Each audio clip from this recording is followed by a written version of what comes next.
Delhi railway station से Prayagraj express में बैठकर शुरू हो रहा है हमारा 3 दिन का आध्यात्मिक और ऐतिहासिक सफ़र।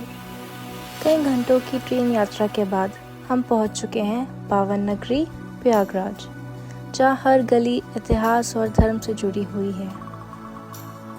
सिविलाइन क्षेत्र में स्थित ये शिवलिंग मंदिर बहुत ही शांत और पवित्र वातावरण में बना हुआ है। ये मंदिर देखने में भले ही छोटा हो, लेकिन यहाँ की ऊर्जा बेहद प्रभावशाली है। स्थानीय लोग मानते हैं कि ये मंदिर काफी प्राचीन है और यहाँ की गई पूजा मन को स्थिरता देती है। सुबह के समय यहाँ बैठकर कुछ पल बिताना ध्यान और आत्मचिंतन के लिए बहुत उपयुक्त माना जाता है।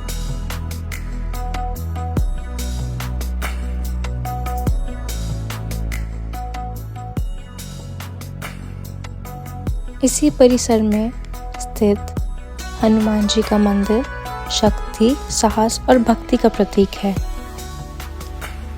यहाँ दर्शन करते ही मन में आत्मविश्वास और एक अलग ही ऊर्जा महसूस होती है। ये है यहाँ का चंद्रशेखर आज़ाद पार्क, जिसे कंपनी गार्डन भी बोलते हैं। इसके बारे में हम आपको आगे बताएंगे। अब हम गाड़ी से निकल रहे हैं प्रयागराज की सबसे पवित्र स्थल त्रिवेणी संगम की ओर।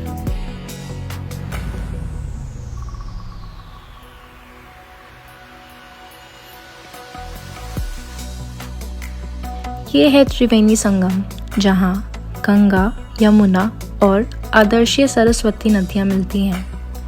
हिंदू धर्म में इस स्थल को मोक्षदायक माना जाता है। अब हम आगे बढ़ रहे हैं लेटे हुए हनुमान जी के दर्शन के लिए।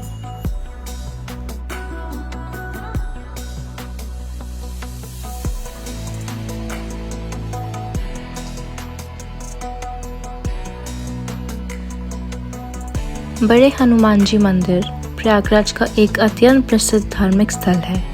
यहाँ हनुमान जी लेटे हुए स्वरूप में विराजमान हैं, जो पूरे भारत में बहुत ही दुर्लभ है।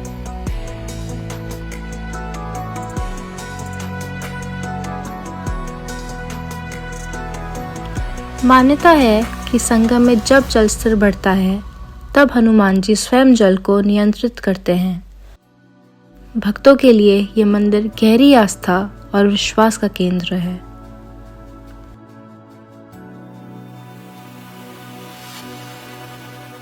ये है श्री आदि शंकराचार्य विमान मंडपम। आज ये बंद था, लेकिन बाहर से ही इसकी भव्यता साफ दिखाई देती है।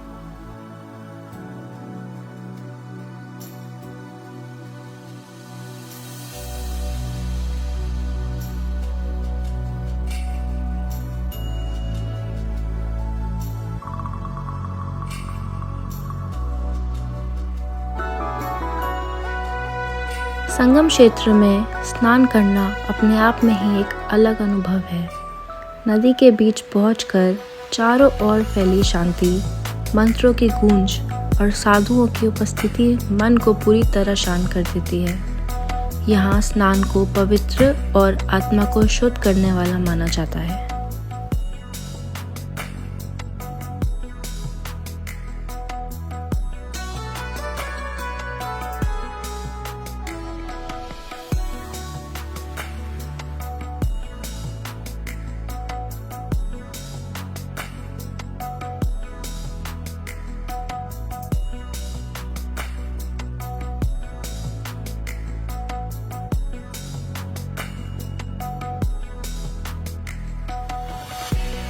अब हम बढ़ते हैं प्रयागराज किले और अक्षय वट की ओर। अक्षय वट एक ऐसा पवित्र वृक्ष जिसे अमर माना जाता है।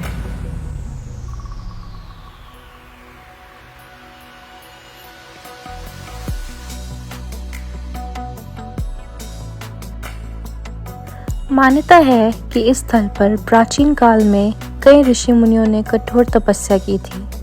यहाँ भगवान राम, श्री कृष्ण, भगवान शिव, हनुमान जी और अन्य देवी देवताओं के दर्शन होते हैं। मंदिर की सादगी ही इसकी सबसे बड़ी विशेषता है। ये स्थल हमें हमारी सनातन परंपरा, तपस्या और आत्मिक साधना की याद दिलाता है। कुछ पल यहाँ बिताने के बाद मन अपने आप शांत और स्थिर हो जाता है।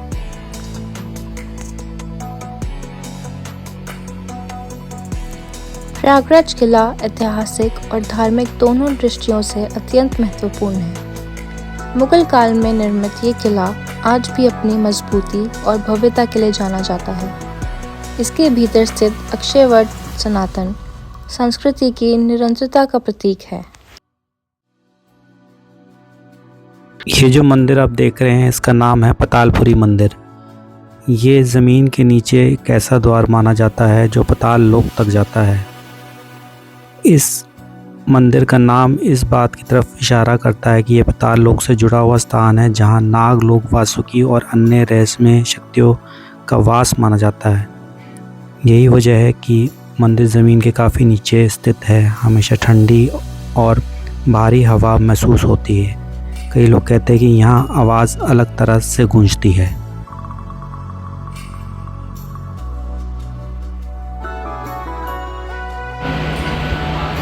हाथ जोड़िए, हाथ जोड़कर सबको माता पिता गुरु को ध्यान दीजिए। ये मूल जड़ है अक्षयवट का 4 युग का वृक्ष है। सतयुग, त्रेता, द्वापर, कलयुग।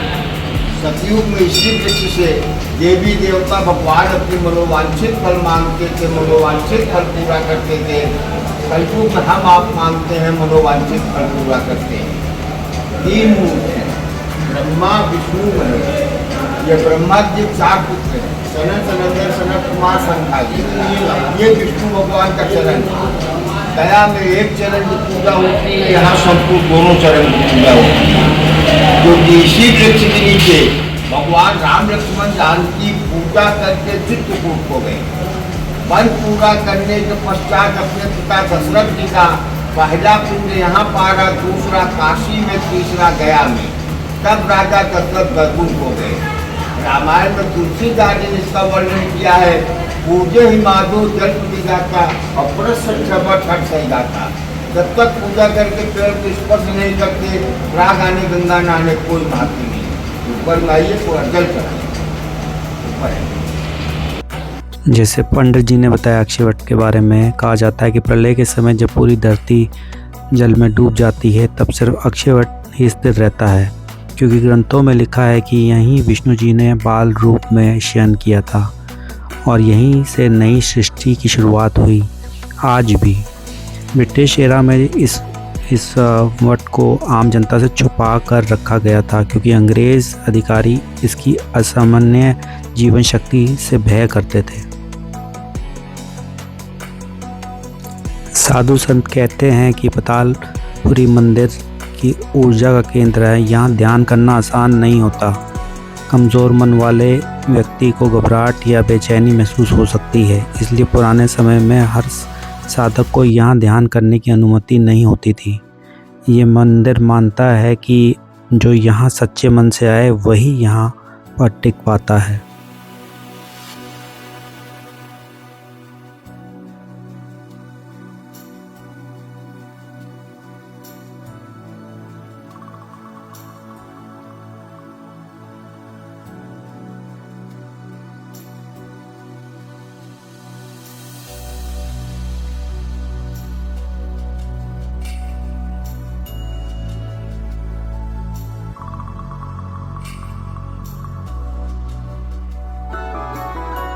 अक्षयवट की एक बार परिक्रमा करना पूरे ब्रह्मांड की परिक्रमा करने के समान फलदायी माना जाता है।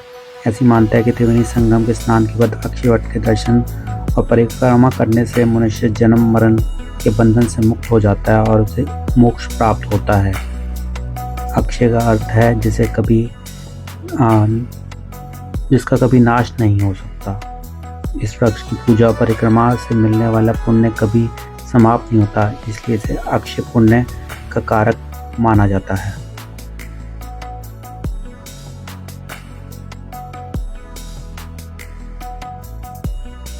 अगर आप प्रयागराज आ रहे हैं और संगम क्षेत्र आ रहे हैं तो इस किले को और इस अक्षयवट को देखे बिना मत जाइएगा।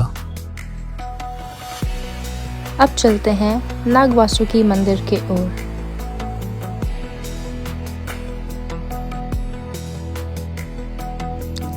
नाग वासुकी मंदिर भगवान शिव और नाग देवता को समर्पित है। नाग पंचमी और सावन के महीने में यहाँ विशेष भीड़ देखने को मिलती है। मान्यता है कि यहाँ पूजा करने से नाग दोष और भय से मुक्ति मिलती है।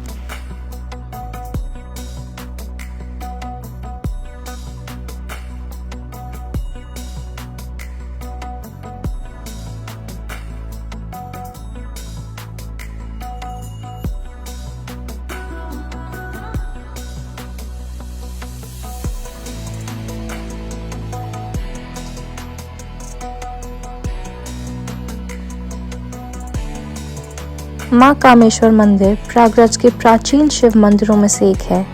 यहाँ भगवान शिव के साथ माँ ललिता माँ कामेश्वर देवी भी विराजमान हैं। ये मंदिर मनोकामनाएं पूरे करने के लिए प्रसिद्ध है।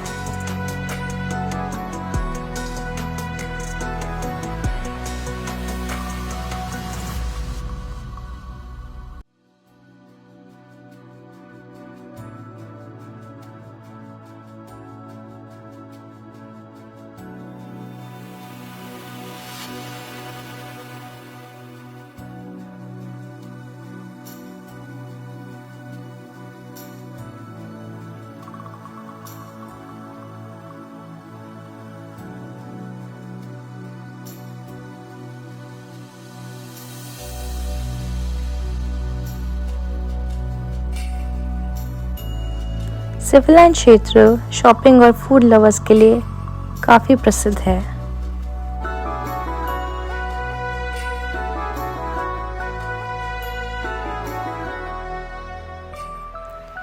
नवग्रह मंदिर में सभी 9 ग्रहों की पूजा का विशेष महत्व है। यहाँ ग्रह दोष शांति के लिए विशेष पूजा की जाती है। इसी परिसर में खाटू श्याम जी और सालासर बालाजी के भी दर्शन होते हैं।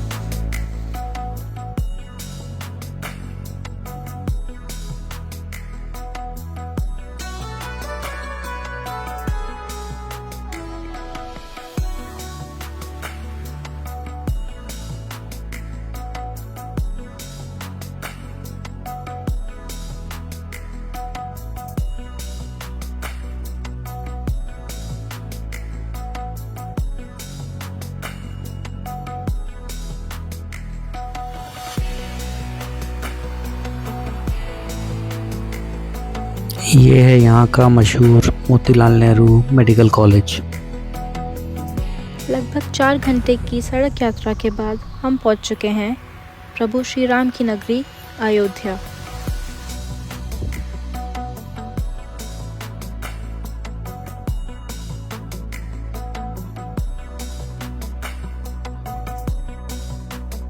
गाड़ी पार्क करने के बाद अब पैदल बढ़ रहे हैं राम मंदिर की ओर। राम मंदिर के पास स्थित राम रसोई श्रद्धालुओं की सेवा का एक अद्भुत उदाहरण है। यहाँ भक्तों को प्रसाद और भोजन उपलब्ध कराया जाता है। यहाँ स्थित लॉकर रूम में आप अपना सामान, मोबाइल और कैमरा छोड़ सकते हैं, जो कि अंदर ले जाना वर्जित है।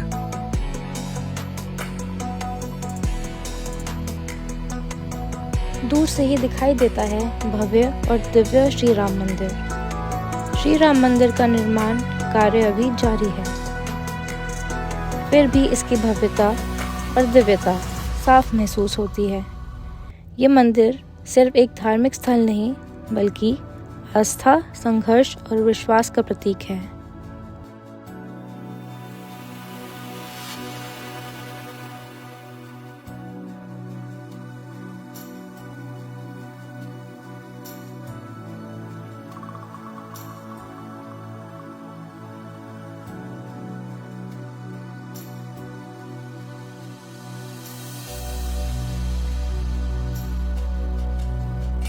यहाँ पे स्थित राम रसोई में आप भोजन अवश्य लें, जो कि बहुत स्वादिष्ट होता है।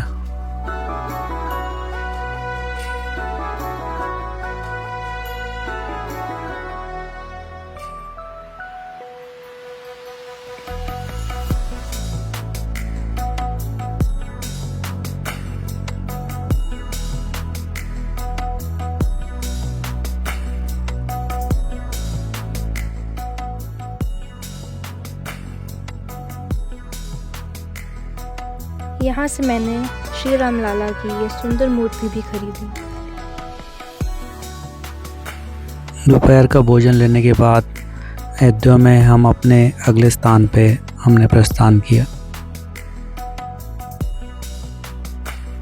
ये है यहाँ का प्रसिद्ध सरयू चौक, जहाँ पे इतना बड़ा आप वीणा देख सकते हैं और यहाँ पे मधुर संगीत हमेशा चलता रहता है।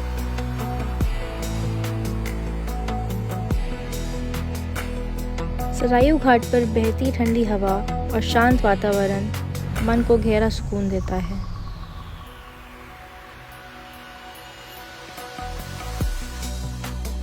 यहाँ पर लोग आके स्नान भी करते हैं और शाम को यहाँ पे आरती होती है, इसको आप ज़रूर देखें।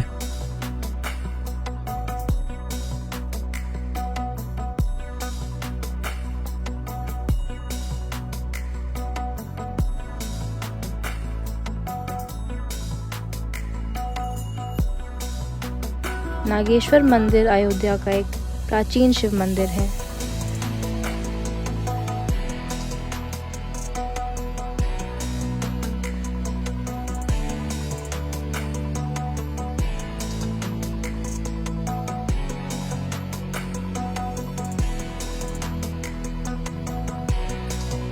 वीआईपी मूवमेंट और सड़कों के बंद होने के कारण हनुमानगढ़ी, कनक भवन और दशरथ भवन के दर्शन नहीं हो पाए।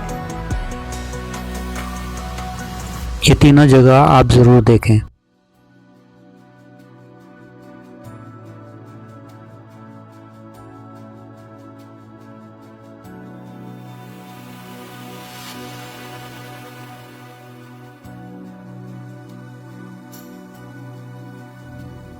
अलोपी देवी मंदिर प्रयागराज का एक प्रमुख शक्तिपीठ है। यहाँ देवी की कोई मूर्ति नहीं है, बल्कि उन्हें निराकार रूप में ही पूजा जाता है। मान्यता है कि सती का अंतिम अंग यहाँ गिरा था, इसलिए इस स्थल का विशेष महत्व है।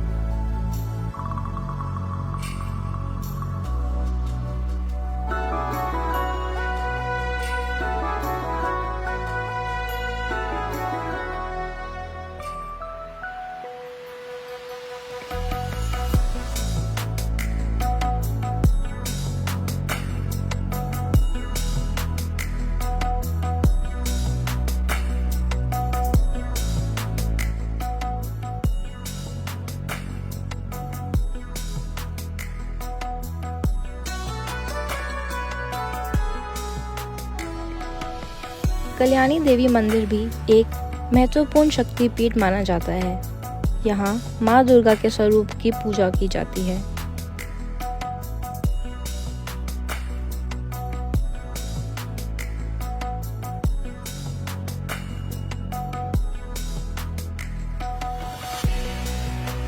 गुरुद्वारा पक्की संगत, सेवा और शांति का प्रतीक। ललिता देवी मंदिर प्रयागराज का तीसरा शक्तिपीठ है। मान्यता है कि यहाँ माँ सती का अंग गिरा था। ये मंदिर शक्ति, भक्ति और आस्था का गहरा केंद्र माना जाता है। अब हम प्रयागराज के पुराने ब्रिज को क्रॉस करके नदी के दूसरी ओर जा रहे हैं।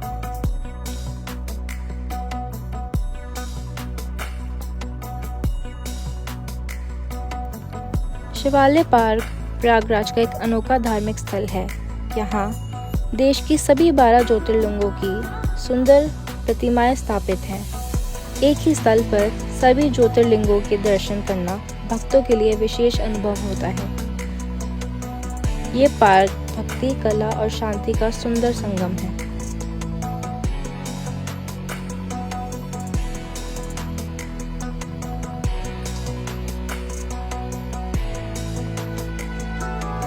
इस पार्क में आप समय लेके आइएगा, क्योंकि ये पार्क बहुत ही खूबसूरत है और यहाँ पे समय व्यतीत करके आपको बहुत आनंद आएगा।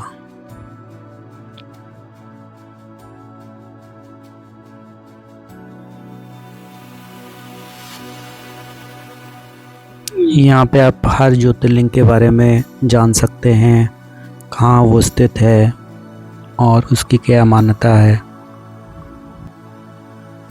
ये पार्क में स्थित सुंदर फुव्वारे यहाँ आने वाले श्रद्धालु और प्रकृति प्रेमी का मन मोह लेते हैं। परिवार और बच्चों के लिए एक शानदार जगह है। यहाँ बच्चों के खेलने के लिए झूले, टहलने के लिए साफ सुथरे रास्ते और योग के लिए खुला मैदान मौजूद है। यहाँ पार्क अपनी खूबसूरती और स्वच्छता के कारण सुबह की सैर करने वालों के बीच और भी लोकप्रिय हो गया है। चाहे आप शांति की तलाश में यहाँ हो या अपने परिवार के साथ एक अच्छा समय पिकनिक की योजना यहाँ बना सकते हैं। शिवालय पार्क आपको निराश नहीं करेगा।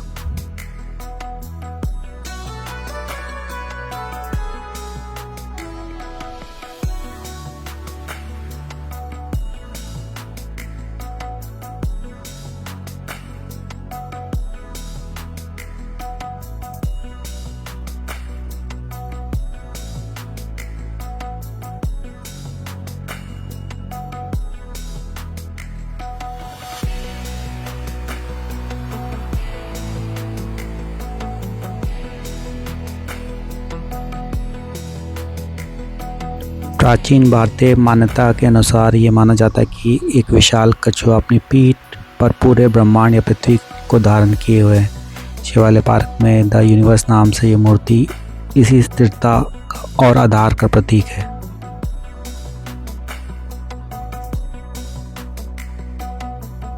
ये है प्रयागराज का नया सिग्नेचर ब्रिज।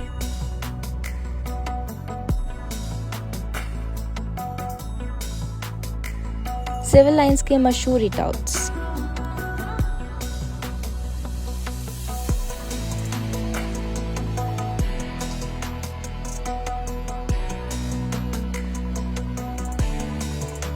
भरद्वाज पार्क के एक शांत और हरा भरा स्थल है। भरद्वाज आश्रम वह स्थल है जहाँ ऋषि भरद्वाज ने वर्षों तक तपस्या की थी। ये स्थल आज भी शांति और साधना का प्रतीक है।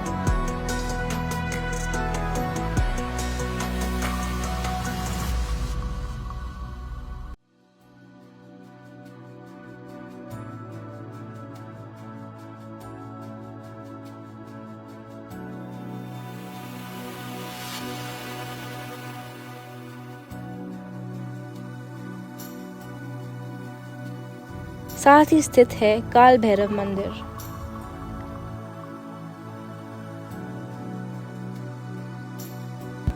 भारद्वाज पार्क के बगल में है भारद्वाज आश्रम। भारद्वाज आश्रम को अक्सर लोग एक शांत तपोवन समझ के छोड़ देते हैं, लेकिन सच ये है कि ये भारत के सबसे रहस्यमय ज्ञान केंद्रों में से एक है। महर्षि भारद्वाज सिर्फ एक ऋषि नहीं थे कि वैज्ञानिक भी थे। कम लोग जानते हैं कि प्राचीन भारत के महावैज्ञानिक उन्हें माना जाता है और वो विमान शास्त्र में बहुत ज्ञान था। विमानों के प्रकार, उनकी ऊर्जा शक्ति और यहाँ तक कि हवा में उड़ने के नियम बताए गए हैं। कहा जाता है भारद्वाज आश्रम में कभी सिर्फ तपस्या नहीं बल्कि विज्ञान, आकाश और शास्त्र का अध्ययन होता था। राम, सीता और लक्ष्मण को यही मिली दिव्य दृष्टि। जब श्री राम वनवास के दौरान यहाँ आए तब महर्षि भारद्वाज ने उन्हें आने वाले कठिन समय का ज्ञान दिया, वन के गुप्त मार्ग बताए और कहा जाता है कि दिव्य दृष्टि का वरदान दिया। इसीलिए रामायण के कई घटनाएं यहीं से दिशा पाती हैं। आश्रम की भूमि में आज भी ऊर्जा क्षेत्र है। आज भी कई लोग दावा करते हैं आश्रम के कुछ स्थानों पर मोबाइल सिग्नल कम हो जाता है। ध्यान करते वक्त शरीर हल्का महसूस होता है। कभी कभी अचानक हवा का प्रभाव बिना मौसम बदला महसूस होता है। साधु कहते हैं यही भूमि अभी भी तपस्या की स्मृति संभाले हुए है। प्रयागराज के बीचों बीच स्थित है आनंद भवन, जो सिर्फ एक इमारत नहीं बल्कि भारत की स्वतंत्रता संग्राम की जीती जागती विरासत है। 1930 में मोतीलाल नेहरू द्वारा निर्मित ये भव्य हवेली नेहरू गांधी परिवार का निवास रही है। कभी यहाँ महात्मा गांधी, सरदार पटेल और सुभाष चंद्र बोस जैसे दिग्गज लोग की बैठक हुआ करती थी। आज यहाँ एक शानदार संग्रहालय है जहाँ आप जवाहरलाल नेहरू का अध्ययन कक्ष, इंदिरा गांधी के कब्रें और उस दौर के दुर्लभ फर्नीचर और तस्वीरों को देख सकते हैं। इसी परिसर में स्वराज भवन भी है जहाँ इंदिरा गांधी का जन्म हुआ था। इतिहास के साथ साथ यहाँ जवाहर प्लानिटोरियम भी है जो एक मुख्य आकर्षण है और ये सुबह 9:30 से 5 बजे तक खुला रहता है।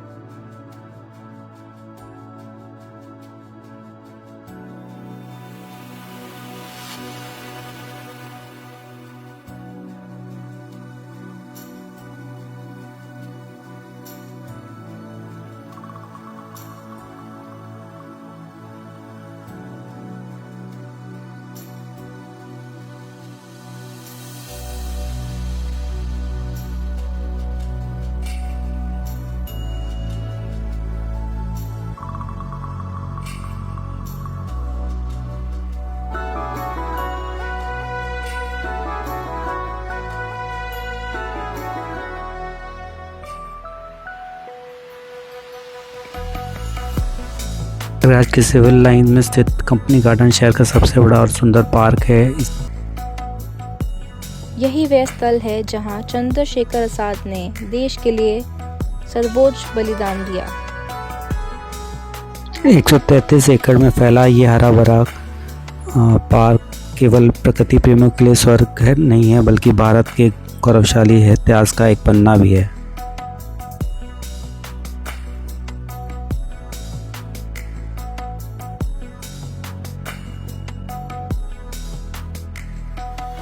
आज ये पार्क लोगों के लिए घूमने और सुकून पाने की जगह है।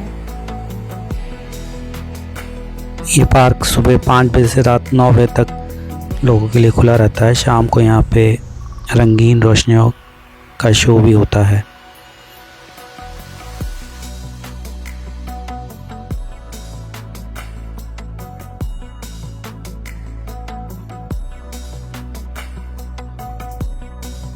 ये 3 दिन की यात्रा सिर्फ एक ट्रिप नहीं थी बल्कि आस्था, इतिहास और आत्मिक शांति का अनुभव थी। अगर वीडियो पसंद आई हो तो लाइक, शेयर और सब्सक्राइब ज़रूर करें। जय श्री राम, जय प्रयागराज।